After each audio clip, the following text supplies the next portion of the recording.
Understanding time. Digital and analog clocks. Hello learners. Today, we're going to delve into the world of clocks.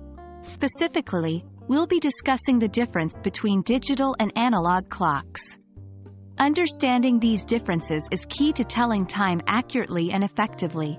So, let's start. First, let's define what we mean by digital and analog clocks.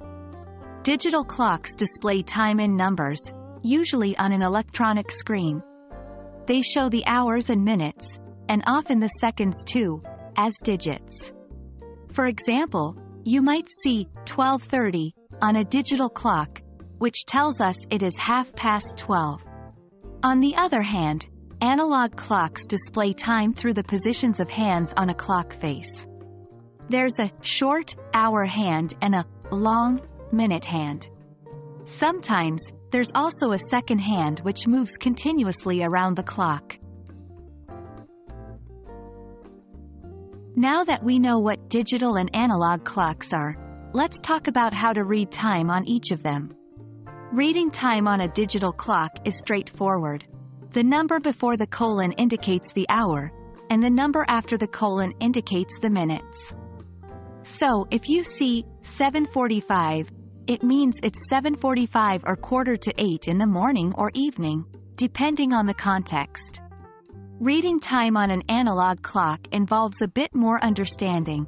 The position of the hour hand shows the hour, while the minute hand's position shows the minutes. So, if the hour hand is pointing to 8 and the minute hand is pointing to 12, it is 8 o'clock. While digital clocks may seem easier to read at first, analog clocks offer a visual representation of time passing which some people find helpful. However, analog clocks might be more challenging to read, especially for younger learners.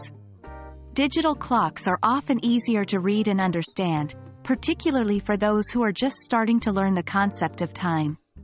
They also often include additional information like the date and sometimes even the temperature. On the other hand, analog clocks can give a more intuitive sense of time passing, as you can see the hands moving.